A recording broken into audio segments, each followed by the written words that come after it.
In today's show, the Blazers lose to the Miami Heat, and they also lose Deandre Ayton to injury. Dang, this team cannot catch a friggin' break. Welcome to Locked On Blazers. Let's get into it.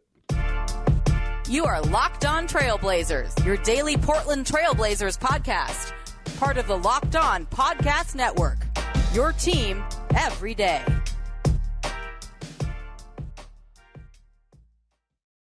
What's up, world? Your past first point guard and Trailblazers reporter, Mike Richmond. You're listening to another episode of Locked On Blazers, part of the Locked On Podcast Network, available wherever you get podcasts and also on YouTube. Thanks for making this show your first listen, coming at you each and every weekday, Monday through Friday. So make it a part of your daily routine, make it your first listen, and tell your friends to do the same. It's Locked On Blazers, your team every day.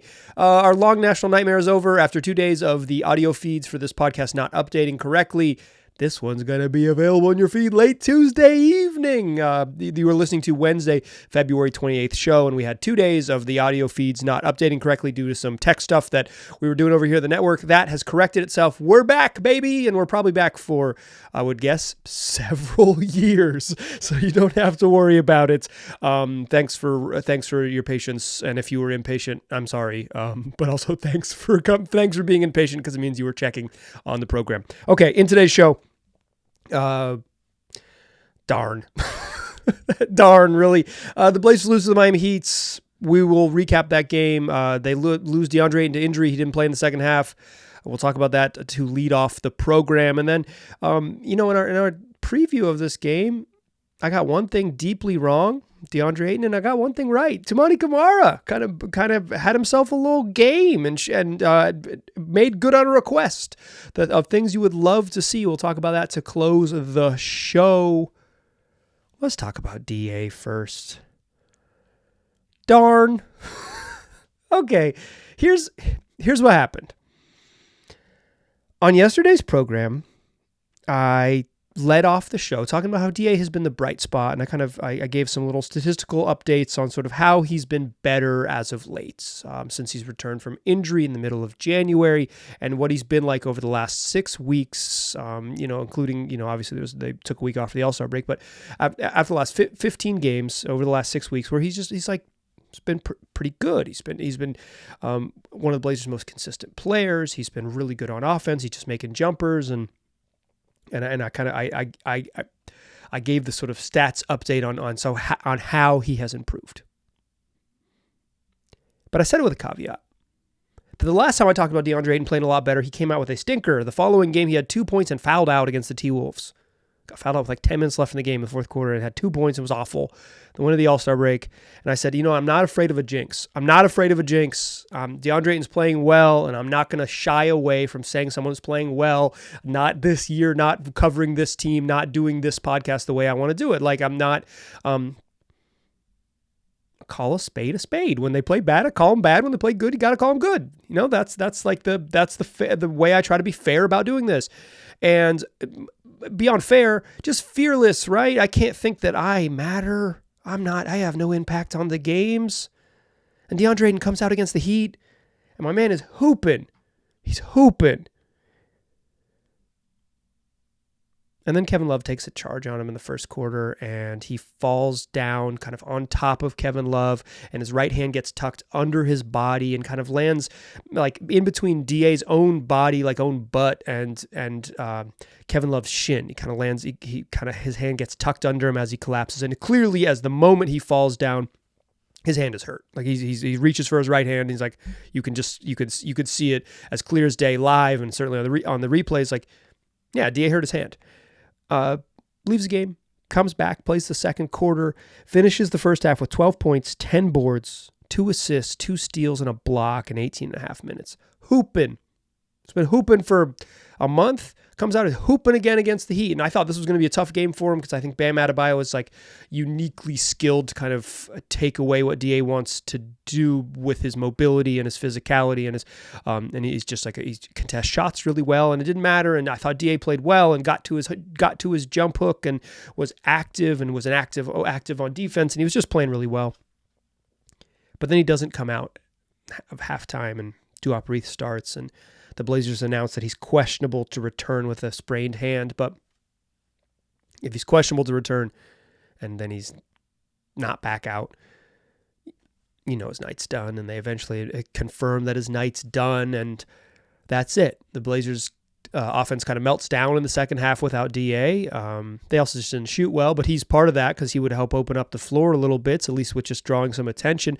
And that's that. The Blazers mostly play small. They didn't even, Moses Brown's hurt. He's been hurt for an extended period of time, and so they don't have like that another emergency center. And Ibubaji was not with the team tonight. He was with the G League team. He was on assignment. So the Blazers really only had one other center on the roster. In Duop Reith, they had to play small with Jabari Walker at center. And that wasn't the reason that they lost, like, necessarily. I don't know that Deandre Ayton plays and the Blazers have a guaranteed victory, but I know they were up 10 at halftime and he was playing really well. I think that part is, like, the rest of it is conjecture, right? Like, objection, Your Honor. But, like, factually, they were up 10 and playing well, and he was playing well, and then the thing fell apart, and they lost the second half by 20. They won his minutes big, too. Like, if you're into plus minus, they outscored the Heat by 14 with DA on the court. As a team, they outscored the Heat by 10 in the first half. Like, all of the minutes matter. But yeah, they were winning his minutes. He's playing well. And it just puts them in such a crappy spot. They're already in such a crappy spot because it's just like, what are you watching this team for? And I don't mean that to be like, it's useless. I mean, like, I do kind of mean it's useless. I don't know why I'm hedging. What I really mean is, like, what you're hoping to watch from this team is guys that are going to be part of the team next year. And DA seems like he's just like very clearly going to be part of the team next year. But it's like, no Shaden Sharp, no Scoot Henderson, now no DA. It's like, just tune in to watch Jeremy Grant and Anthony Simon shoot a lot. And it's hard to put they just don't have the roster to put together functional. They have no depth at center to put together like functional lineups. Duop Reith is a good player, like a fun player. And then the sort of advanced numbers suggest that he's pretty darn impactful. But like, you can watch him play. He's limited on defense. He doesn't have the arsenal that DA does on offense, but he can shoot threes, or does shoot threes, and it opens up the floor in that way. And it's not like he's just going to be this terrible negative. Like, he didn't play very well in this particular game, scoreless in his 12 and a half minutes, and they mostly went small because of it. But like, Duop's going to have his nights. But the depth behind him isn't there, and asking Duop Reith to play 30 minutes a night is probably unfair. And when guys who are role players get stretched to play bigger minutes, then they get exposed and they look worse and everything feels worse. And when DA missed a big chunk of time, it was the worst stretch of the Blazers season by a long shot. It gets hurt in December. They open January on the road and they just get absolutely thrashed and they look unplayable. Like, they just look like the worst team in the NBA. Some of that is just the roster around him, and that's certainly not DeAndre Ayton's fault. It's not Chauncey Billups' fault either. He didn't build the roster. I know who did. His name's Joe Cronin, but like, they weren't trying to build this like hyper competitive roster. And when Rob Williams got hurt at the beginning of the year, it derailed the whole plan anyways. He gets hurt in November for the rest of the season. He was your backup center and they were going to have a really good center core. Now, it's just the things keep piling up. It's just hard to say like, okay, well, this is a great opportunity for like fill in the blank. It's not. It's an opportunity for them to play less functional basketball. And that's the frustrating part. They'll be less functional because of it. Dia had been really, really solid. My man operates between 20 feet and 4 feet. No further away, no closer under any circumstances, but he makes a bunch of shots. Shoots like 60% on a bunch of hook shots and jumpers. And he was playing very well against the Heat. It stinks. I don't that's my take. Like, I want to give you a little context. So that's my take. Let's go fastest recap in the West. Talk about what happened in this game and a little bit more on the play of some folks. And I got a fun stat for you that's been floating around the internet that is just straight up confirmation bias. And I am here to blow it up. That's what we'll do in the second segment. First, I want to tell you that this next segment is brought to us by our sponsor, BetterHelp. Whether you are just trying to get through the challenges of day-to-day life, or you're dealing with an acute traumatic event, talking to a therapist can be deeply helpful. They're an unbiased third party that can listen to what you are dealing with and then help you develop the tools to become the best version of yourself. And like I said, whether that's an acute traumatic event, a major trauma in your life, or just the everyday challenges of being a human that exists in the world, talking to a therapist can be a way to sharpen the tools and become the best version of yourself. Therapy can be different for everyone. Most of us have big problems. All of us have small problems, and it's important to get things off your chest once in a while. So if you're thinking about starting therapy, why not give BetterHelp a try? It's entirely online. It's designed to be flexible and suited to your schedule. Visit betterhelp.com/LockedOnNBA to get 10% off your first month. That's BetterHelp, HELP.com/LockedOnNBA. Today's show is also brought to you by Stitch Fix. You know that instant confidence boost you get from an outfit that makes you look really good? Well, that's what you're going to get from Stitch Fix. You can easily upgrade your wardrobe this year with a professional stylist that's going to help you find new on-trend favorites that will work for you. All you do is give your stylist your size, your budget preferences, and like a sense of your style, and they'll order you boxes how you want them, when you want them, no subscription required. They're going to send you 5 just for you pieces, plus outfit recommendations and pro styling advice. You keep what works best and send back the rest. Your stylist is going to help you find just the right pieces, and the more you order from Stitch Fix, the better they're going to get a sense of what you like, and so you're much more likely to get 5 out of 5 pieces that fit for you. They're going to make it easy. So maybe you don't want to make the effort to go shopping. Maybe you just straight up don't have the time, or maybe you don't really know how to update your style. You're going to find outfits that make you look good and make you feel good. And it's really, really, really simple, because if you don't love something, just send it back. Shipping, returns, and exchanges are always free. When you get your box, it comes with a bag. If there's something you don't like in your box, put it back in the bag, send it back for free. And it's just that easy. Style that makes you feel as good as you look. Get started today at stitchfix.com/lockedon. That's stitchfix.com/lockedon. stitchfix.com/lockedon. All right. So let's do our fastest recap in the West. We'll do what we do here. Blazers were in control of this game. In control might be an overstatement. Blazers were winning this game and playing really well. I thought they bounced back and played a really solid first half. They're up 28-15 after one. Took a 56-46 lead into the break before DA got hurt. You know, they made 8 of their first 13 threes. So you knew it was going to come back to earth, right? Like they're just not going to shoot that well. It's just... No team is really going to shoot that well. The Blazers specifically aren't going to shoot that well. But Jeremy Grant hit his first 3 threes. Anthony Simons hit his first 2 threes. As a team, they made 8 of their first 13. They finished the first half 9 of 19 from 3. 9 threes in the first half is a big number for the Blazers.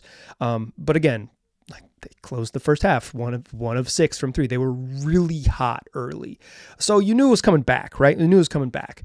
But then DA gets hurt, and it's like, well, the shooting regression is already going to come a little bit, because of just that's the nature of the sport, and also like DA, he just commands so much attention, right? Like he's going to go to his office, which is right there in the middle of the court at the foul line. He's going to live at the nail. He's going to set screens, and he's going to stop right there at 15 feet. He's going to jab. He's going to demand attention. He's going to bring if he starts to drive, they're going to bring a little bit of help. He's always going to just have some gravity in the way that the Blazers' other bigs who are going to play in this game, Duop Reith, I don't know, that was 6 names. It was Jabari Walker, Duop Reith, and Toumani Camara all combined into one. But Duop Reith and Jabari Walker, like they're just not going to command that type of attention that DA is. And DA is also, he was doing work on the glass, 10 rebounds in the first half. Like, they missed him, but they were also due to miss shots. So it was like both things were coming. It was just natural. And then the third quarter just got away from the Blazers. They outscored 34-20. They go from up 10 to down 4 heading into the fourth quarter. But they hung in the game, tied it back up early in the fourth quarter. A nice drive by Toumani Camara. But they struggled in the second half, and they after the Heat kind of went on a little run to open the fourth quarter, it never got close. And the Blazers, when Caleb Martin hit a three-pointer to put Miami up 12 with just under 2 minutes to go, the Blazers eventually wave the white flag and they lose 106-96. That's your fastest recap. In the West, Anthony Simons, 26 points, 4 assists. He started really well and he was bad late. Kind of the same with Jeremy Grant. He was 24 points on 7-15 shooting, but he started red hot, took 3 threes and made 3 threes early, and then only took two threes in the remainder of the game in the final 3 quarters and missed them. He got to the foul line, made 7 of 8 free throws. I thought Jeremy was fine. He took one insane shot in the second half, kind of fading to his left. That was just very bold. But other than that, I thought Jeremy was fine. And Ant just struggled late in this game. Like, he started really well and he struggled late. It was like, hey, this is going to be an Anthony Simons game. And then by the end, like, the Heat are really good on defense. I think that is, like, in February, they've been a top 5 defense in the NBA. They're an excellent defensive team, and they got their guys back. Jimmy Butler returned, Nikola Jovic returned. I don't know that he matters that much, but you have Butler and Bam and Terry Rozier was back, and like, their bench has been better with the addition of DeLon Wright, who's now played 2 total games. Like, they got a little bit of stuff. Like, they're good on defense. They're missing Tyler Hero in this one, but they're good on defense, and they're like just good enough on offense. And like, I don't want to reduce this to shooting. I do think, like, I've said this on the show, I think earlier this week, is like, the three-pointer has certainly, like, bastardized the NBA to the point where, like, it's always been a make-or-miss league, but now teams take 43s a game, so, like, the variance is extremely high, and a team can just, like, get hot and you lose. But it's like, it's always been that way. Teams just took 12-footers, 18-footers when we were younger, or depending on how old you are before you were born. Like, it's always been that way. It's like, that's how basketball works. Sometimes shots go in. You can't dunk and make layups on every play, so you got to take jumpers at some point. But the Blazers were 1 of 12 from 3 in the second half, and the Heat were 9 of 14. They missed DA. I don't think it's as simple as if Deandre Ayton plays, they win guaranteed, but I do think, like, they'll have a better chance, and it's a cascading effect of, like, it's harder on Ant because he doesn't have as that outlet on pick and rolls. It's harder on Jeremy Grant because the help can come more aggressively with particularly when they were going small and having more non-shooters on the court, like non-threats on the court. It's everything about it is it's like it's exponentially more difficult. It grows that way. So I don't think it's as simple. I don't think it's as straightforward as, hey, well, if DA played, they would have won. But like, DA not playing made it tougher, and then they were going to be worse from 3 in the second half, and then it like really, really, really came to fruition. 1 of 12 in the second half, 1 of 6 in the third quarter, 0 of 6 in the fourth quarter. They just, they sent the Heat to the free throw line too much, and so. Even though the Blazers had 8 offensive rebounds and they took 12 more field goals, the Heat took 8 more free throws, and it was a difference in 4 shooting possessions. That's not a big enough possession game to make up for the Heat being plus 24 at the three-point line. Plus 24 at the three-point line. Guess what? They lost the second half by 20. Sometimes it's like that. Like, I don't think it's that simple, because I think the Blazers offense it was harder in the second half, and I thought the Heat played better in the second half. But like, yeah, that's your 20-point swing is the plus 24 at the 3-point line. It's pretty much right there. The Heat are better than the Blazers. I don't know. I'm not trying to sell you anything like they would have won if they had made 3 more threes, but like, everything kind of just it all came together for him. Okay, I know I promised you a stat. I teased you a stat that's been floating around, and I think is just confirmation bias at its finest. I didn't share it with you, but I'm going to in the third segment. I promise. We'll open the third, sharing you the great confirmation bias stat that's floating around the internet, and I got the proof that it's all nonsense. Join me in the third segment. Why don't you? But first, let me tell you about eBay Motors. It's passion, drive, and patience. That's what brings home the winning trophy. It's also what keeps your ride or die alive. eBay Motors has everything you need to maintain your vehicle. and level it up to its peak performance of that. Whether you need superchargers or roof racks, exhaust kits, LED headlights, and more, whether you're into speed, power, or style, eBay Motors has got you covered. With over 122 million parts to choose from for your number one ride or die, you're always going to find what you're looking for. And with eBay's Guaranteed Fit, your part is guaranteed to fit your ride every time or your money back, because with eBay Motors, you're burning rubber, baby, not cash. With all the parts you need at the prices you want, it's easy to turn your car into the MVP and bring home that win.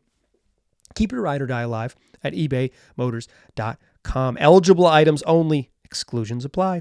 eBay Guaranteed Fit, only available to U.S. customers. Still a pass first point guard. I'm still Mike Richmond, and you, dear friends, are listening to Locked On Blazers. So, the Blazers, with the loss tonight to the Miami Heat, dropped to 0-18 in games that Malcolm Brogdon does not play. Ooh, that's bad. I saw that stat first on r/NBA on Reddit, and then it was floating around the Blazers Reddit page as well. And it's true. That's a fact, right? Like this is factually true. That they're, excuse me. I said 0-18. I meant 0-16. I don't mean to. No, 0-18. I wrote it down. I wrote it down correct, and now I'm second guessing myself. 0-18 when Brogdon doesn't play. It's factually correct. Sure. No doubt about it. It's true. It's true, baby. They're 15-24 when he plays. They're 0-18 when he doesn't play. And Malcolm Brogdon has been a steadying presence. I think you could make a pretty compelling case that he's been the Blazers' best guard this season. You can make I don't think I buy it, but he's been one of their best players. Maybe their best player. That's hard. That's hard for me to say without thinking about it a little bit more. Just the fact that Malcolm Brogdon is maybe their best player shows you how their season has gone.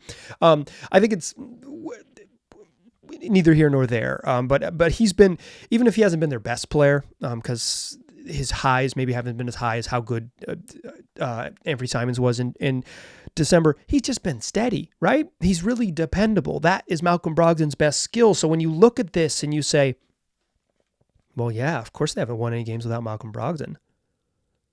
He's their steadying presence. He's their best guard.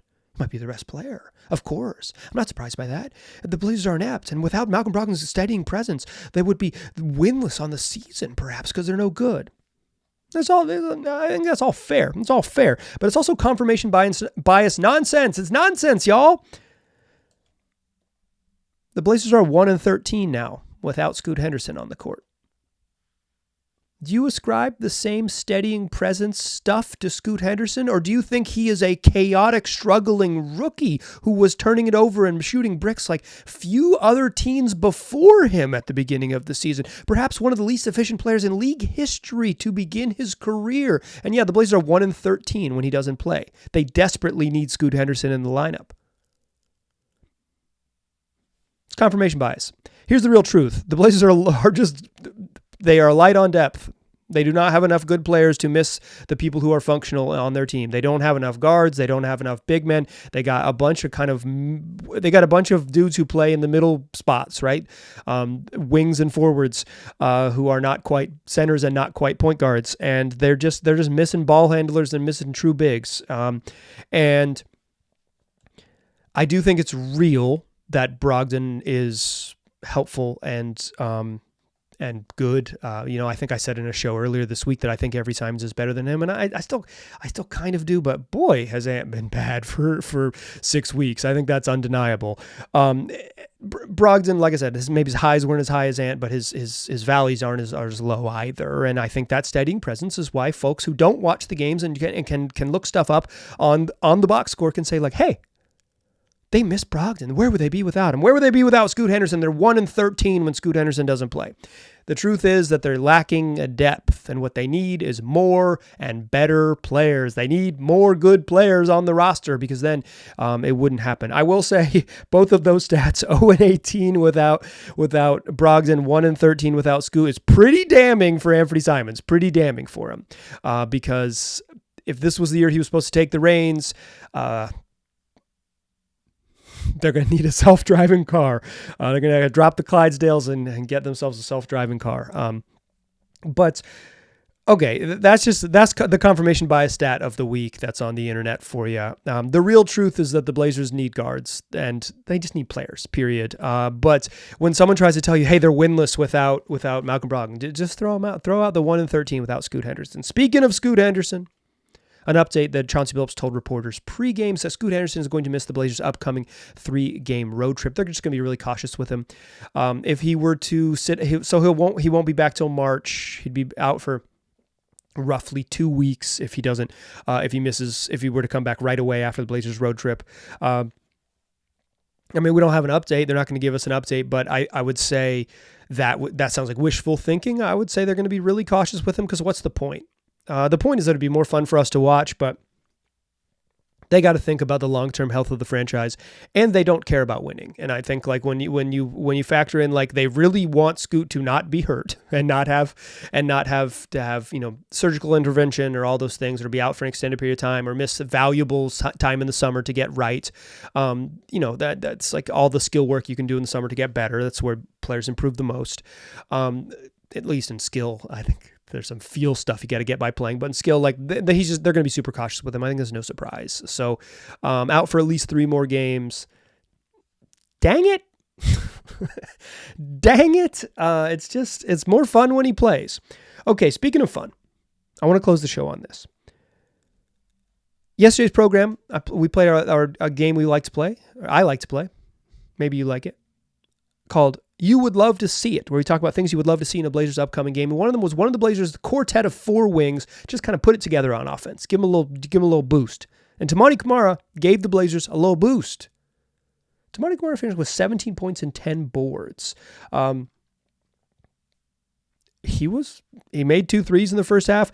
What I truly appreciated the most about Toumani's game, his first shot, he smoked a fast break layup by himself, pretty much just like jumped a little too early, got himself in kind of that in between where it's like, ooh, I'm not close enough to lay it in. I'm going to have to just like get this over the rim. I'm too, he just screwed up his feet, screwed up his jump and smoked a wide open fast break layup. Bummer, because he played such good defense to force the fast break to begin with, and he just missed it. And then he came down and had a drive on Jaime Jaquez, and it was a wild attempt. I think he went back to try to get back to his right hand. He's left-handed, try to get back to his non-dominant hand, and he just threw up a crazy off-the-glass layup.